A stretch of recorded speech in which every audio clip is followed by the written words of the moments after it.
3 காரியத்தை நம்ம பார்க்க போகிறோம். ஒன்று தீமோத்தேயு புஸ்தகம் 2ஆம் அதிகாரம் 22 வாசிங்க. 1 தீமோத்தேயு 2:22 வாசிங்க. பக்கம் 292 புதிய ஏற்பாடு.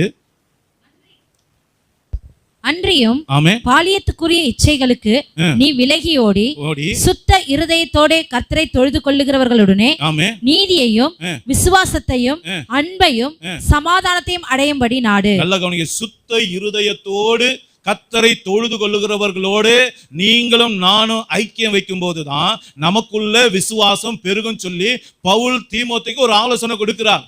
வாலிப பிள்ளைக்கு ஒரு ஆலோசனை கொடுக்கிறார். கர்த்தர் என்ன சொல்றாரு? உன்னுடைய விசுவாசம் பெருகணும்னா, நீ சோதனை காலத்துல ஜெயிக்கணும்னா, உபத்திரவத்தை ஜெயிக்கணும்னா, துன்பத்தை ஜெயிக்கணும்னா, நீ ஜெய ஜீவியம் வாழணும்னா உனக்குள்ள விசுவாசம் வேர்கொள்ளணும். அந்த விசுவாசம் எப்பொழுது வேர்கொள்ளணும்னா, சுத்த இருதயத்தோடு யார் ஒருவர் கர்த்தரை ஆராதிக்கிறார்களோ, தொழுது கொள்ளுகிறார்களோ அவர்களோடு கூட ஐக்கியத்தை வைத்துக்கொள். அவளோடு உன்னுடைய நட்பை வைத்துக்கொள். அவங்களோடு சேர்ந்து ஜெபி, அவங்களோடு சேர்ந்து ஊழியத்தை செய், அவங்களோடு சேர்ந்து ஆண்டவரை ஆராதி. அப்பொழுது உன்னுடைய விசுவாசம் பெருகும். உன்னுடைய விசுவாசம் ஆணி வேறா பெருகும் அப்படின்னு சொல்லி ஆண்டவர் சொல்றார். அல்லேலூயா.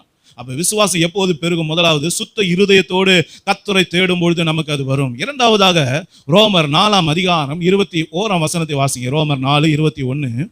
தேவன் வாக்குத்தத்தம் பண்ணினதை, நல்ல கவனிங்க, தேவன் வாக்குத்தத்தம் பண்ணினதை நிறைவேற்ற வல்லவராய் இருக்கிறார் என்று முழு நிச்சயமாய் நம்பி தேவனை மகிமைப்படுத்தி விசுவாசத்தில் வல்லவனானான். இரண்டாவதாக என் அருமையான தேவனுடைய பிள்ளைகளே, நீங்க விசுவாசத்துல பெருகணும்னா தேவன் வாக்குத்தத்தம் பண்ணதை அவர் நிச்சயமாக என் வாழ்க்கையில நிறைவேற்றுவார் என்ற நம்பிக்கை நமக்குள்ள இருக்கணும்.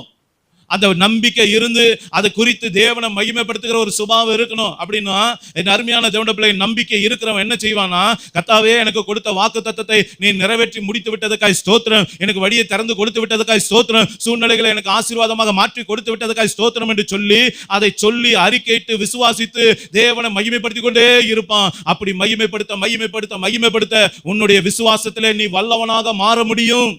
இன்னைக்கு நம்முடைய அறிக்கை எப்படிப்பட்டது? என் வாயிலிருந்து பேசும்போது அதெல்லாம் ஒன்றும் இல்லை பிரதர், அவ்வளோதான் பிரதர், போயிடுச்சு பிரதர், அவ்வளோதான் முடிஞ்சு போச்சு, எல்லாம் ஃபெயிலியர் பிரதர் அப்படின்ற வார்த்தையை பேசுகிறோமா? அல்லது நம்ம பாசிட்டிவாக நம்முடைய வாழ்க்கையில் பேசுகிற பழக்கம் இருக்கா? யோசித்து பாருங்க.